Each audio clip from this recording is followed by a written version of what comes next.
जय श्री राम। मैं आचार्य उमेश मिश्रा।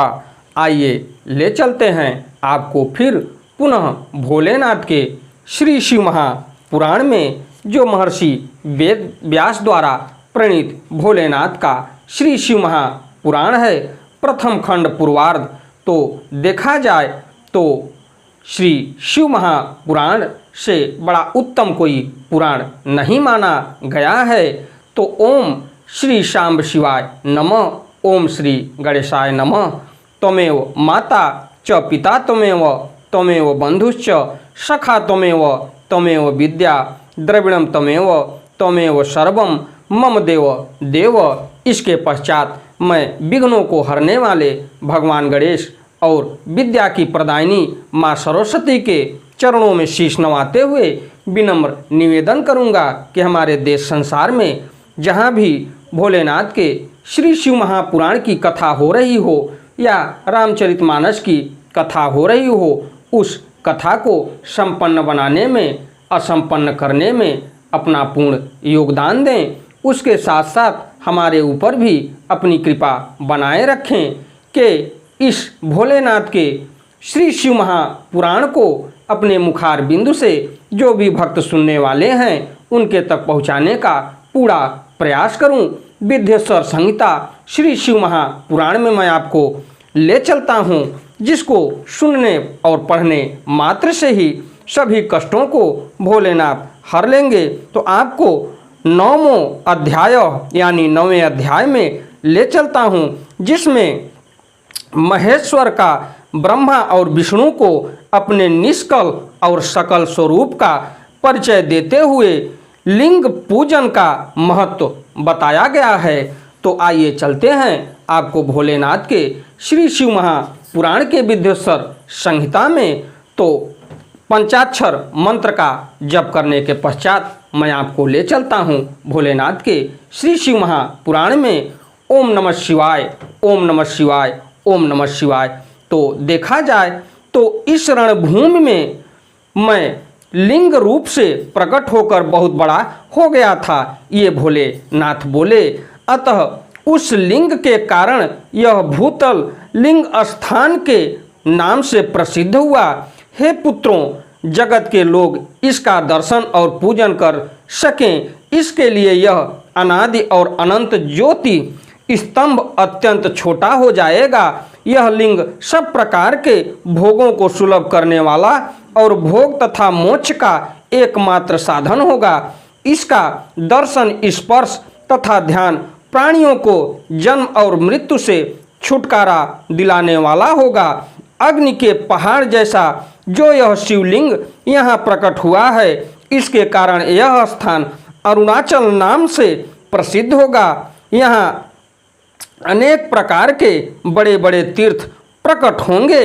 इस स्थान में निवास करने या मरने से जीवों का मोक्ष हो जाएगा। और भोलेनाथ बोले कि इस श्री शिवरात्रि पर जो भी हमारे झांकी का या हमारे जो शिवलिंग का दर्शन करेगा, उसको पूर्ण साल भर के लिए हमारी प्राप्ति फल की मिलेगी। तो आइए चलते हैं आपको भोलेनाथ के विद्येश्वर संहिता के श्री शिव महापुराण में, जिसको संस्कृत और उसका उच्चारण हिंदी में आपको सुनाऊंगा।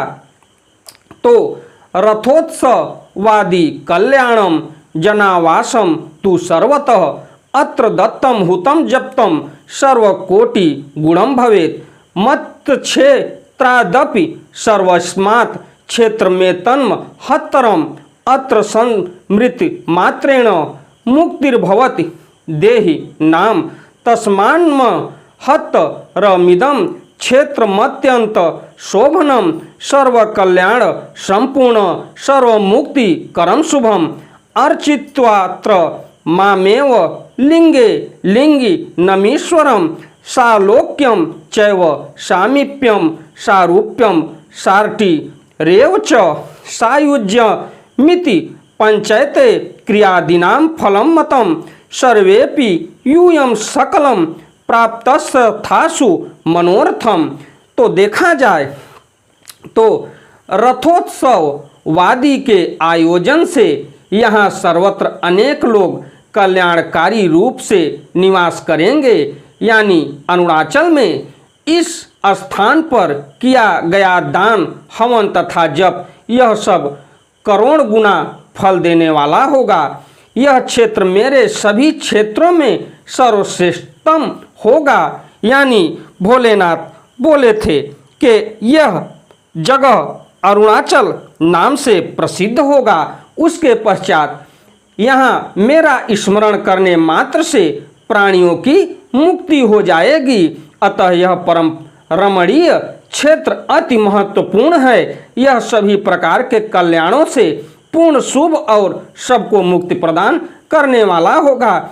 इस लिंग में मुझ लिंगेश्वर की अर्चना करके मनुष्य सालोक्य, सामीप्य, सारूप्य, सारटी और सायुज्य, इन पांचों प्रकार की मुक्तियों का अधिकार प्राप्त कर लेगा।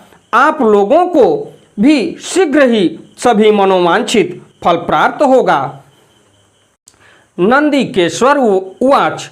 नंदिकेश्वर बोले, इत्तु नुगृह भगवान विनीतो विधि माधवो यत् पूर्वं प्रहतं युद्धे तयोः सैन्यं परस्परं तद्युत्थापय दर्थ्य स्वशक्त्या मृत धारया तौ यो मोढ्यां च वैरं च व्याप नेतु मुवाच तौ सकलं निष्कलं चेति स्वरूप दयमत्स्यति मे नान्यस्य कस्य चित्त स्मादन्यः सर्वोप्य निश्वरः परस्तात् स्तंभ रूपेण पश्चाद रूपेण चार्भकौ ब्रह्मत्वं निष्कलं प्रोक्त मिश्वत्वं सकलं तथा द्वयमयमेव संसिद्धं न मदन्यस्य कस्यचित् तस्मादिश्यत्व मन्येषां योरपि न क्वचित् तद ज्ञानेन वा वृत्य मीश मानं महादूतं तनिन् रा कर्तु मत्रैव मुत्थि तोहम रणक्षितौ त्यजतं मान मात्मि यम मयि से कुरुतं मतिं मत प्रसादेन लोकेषु सर्वोप्यर्थ प्रकाशते गुरुर्चित्त व्यंजकम तत्र प्रमाण वा पुनः पुनः बृहत्तत्वमिदं गूढ़ं भवत्प्रीत्या भड़ाम्यहम्। उसके पश्चात देखा जाए तो नंदिकेश्वर बोले, इस प्रकार विनम्र ब्रह्मा तथा विष्णु पर अनुग्रह करके भगवान शंकर ने उनके जो सैन्य दल परस्पर युद्ध में मारे गए थे उन्हें अपनी अमृत वर्षिणी शक्ति से जीवित कर दिया। उन दोनों ब्रह्मा और विष्णु की मूढ़ता और पारस्परिक बैर को मिटाने के लिए भगवान शंकर उन दोनों से कहने लगे, मेरे दो रूप हैं, सकल और निष्कल, दूसरे किसी के ऐसे रूप नहीं हैं, अतः मेरे अतिरिक्त अन्य सब अनिश्वर हैं। हे पुत्रों, पहले मैं स्तंभ रूप से प्रकट हुआ, फिर अपने साक्षात रूप से ब्रह्म भाव मेरा निष्कल रूप और महेश्वर भाव सकल रूप है। ये दोनों मेरे ही सिद्ध रूप हैं, मेरे अतिरिक्त किसी दूसरे के नहीं हैं। इस कारण तुम दोनों का अथवा अन्य किसी का भी ईश्वरत्व कभी नहीं है। अज्ञान के कारण तुम दोनों को जो यह ईश्वरत्व का आश्चर्यजनक अभिमान उत्पन्न हो गया था, उसे दूर करने के लिए ही मैं इस रणभूमि में प्रकट हुआ हूँ। उस अपने अभिमान को छोड़ दो और मुझ परमेश्वर में अपनी बुद्धि स्थिर करो। मेरे अनुग्रह से ही सभी लोकों में सब कुछ प्रकाशित होता है। इस गूढ़ महत्व तत्व को तुम्हारे प्रति प्रेम होने के कारण ही मैं बता रहा हूँ। अहमेव परम ब्रह्म मतस्व रूपम कलाकलम ब्रह्मत्वादीश्वराश्चहम कृत्यम में नुग्रहादिकम बृहत्वाद बृहणात्वाच्च ब्रह्माहम ब्रह्म केशवो समत्वाद्यापकत्वाच तथैवात्मा हमर्भव को अन्यात्मानः परे सर्वे जीवा एव न संशयः अनुग्रहाद्धं सर्गान्तं जगत्कृत्यं च पंचकं इस्त्वादेन देव मे नित्यं न मंदन्यस्य कस्यचित् आदौ ब्रह्मत्व बुद्ध्यर्थ निष्कलं लिंग मुत्थितं तस्मादज्ञातमीशत्वं व्यक्तं धोत युतुं हिवाम सकलोहम मतो जातः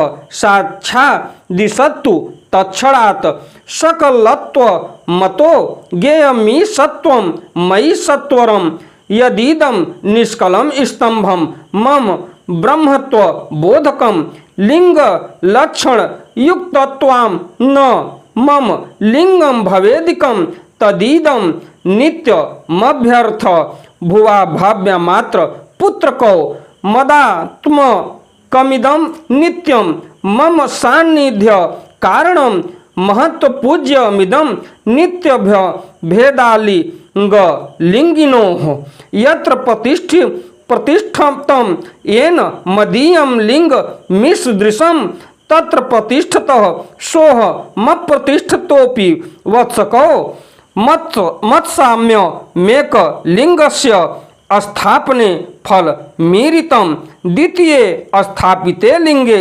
मैदैक्यम फलमेव ही। उसके पश्चात देखा जाए तो मैं ही पर ब्रह्म हूँ। कल सगुण और अकल निर्गुण ये दोनों मेरे ही स्वरूप हैं। मेरा स्वरूप ब्रह्म रूप होने के कारण मैं ईश्वर भी हूँ। जीवों पर अनुग्रह आदि करना मेरा कार्य है। हे ब्रह्मा और केशव, सबसे बृहत और जगत की वृद्धि करने वाला होने के कारण मैं ब्रह्म हूँ। हे पुत्रों, सर्वत्र समरूप से स्थित और व्यापक होने से मैं ही सबका आत्मा हूँ। अन्य सभी जीव अनात्म रूप हैं, इसमें संदेह नहीं है। सर्ग से लेकर अनुग्रह तक आत्मा या ईश्वर से भिन्न जो जगत संबंधी 5 कृत्य हैं वे सदा मेरे ही हैं। मेरे अतिरिक्त दूसरे किसी के नहीं हैं, क्योंकि मैं ही सबका ईश्वर हूँ। पहले मेरी ब्रह्म रूपता का बोध कराने के लिए निष्कल लिंग प्रकट हुआ था। फिर तुम दोनों को अज्ञात ईश्वर रत्व का स्पष्ट साक्षात्कार कराने के लिए मैं साक्षात जगदीश्वर ही सकल रूप में तत्काल प्रकट हो गया। अतः मुझ में जो ईशत्व है उसे ही मेरा सकल रूप जानना चाहिए, तथा जो यह मेरा निष्कल स्तंभ है वह मेरे ब्रह्म स्वरूप का बोध कराने वाला है। हे पुत्रों, लिंग लक्षण युक्त होने के कारण यह मेरा ही लिंग चिन्ह है। तुम दोनों को प्रतिदिन यहाँ रहकर इसका पूजन करना चाहिए। यह मेरा ही स्वरूप है और मेरे सामीप्य की प्राप्ति कराने वाला है। लिंग और लिंगी में नित्य अभेद होने के कारण मेरे इस लिंग का महान पुरुषों को भी पूजन करना चाहिए।